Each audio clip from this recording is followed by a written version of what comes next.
From Juliet McConkey Southern Front.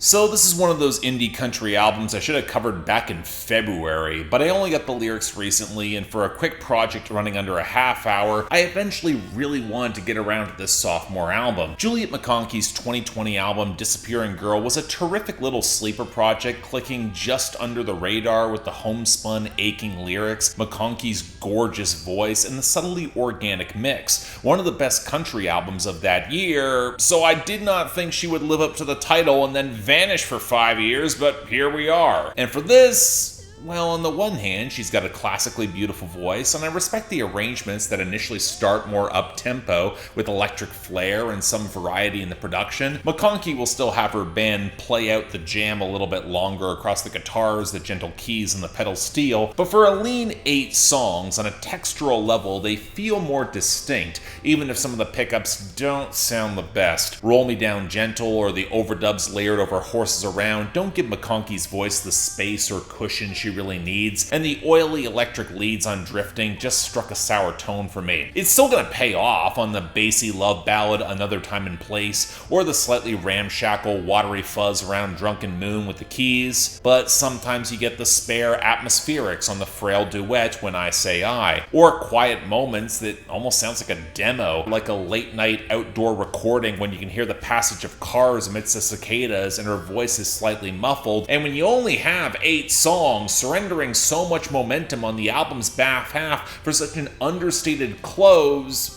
feels like a choice. The other side of this is the writing, where McConkey got a lot of comparisons with Jason Eady for how well simple turns of phrase and storytelling can be so affecting. And yeah, Southern Front's got its moments, but a lot of the complicating ambiguity is just gone. Content with the smaller, homespun, simpler space where she outright says on the, paradoxically, one of the more upbeat cuts, Horses Around. And you know what? That can all work. The decades-long love story of Another Time and Place, it's striking, as is the barroom tragedy of Drunken Moon about the partner of someone who dies at war. And for its intensely intimate scope, Quiet Moments is pretty effective, but it also feels self-consciously limited. Weaker material, very similar to stuff I've heard before, seeds that didn't quite sprout so much as finding comfort. As such, it did take a while for me to get to Southern Front, and for it to feel so small is kind of disappointing. There are highlights. It's generally good and charming in a low-key, tasteful frame, but if you've already forgot about this album from earlier this year,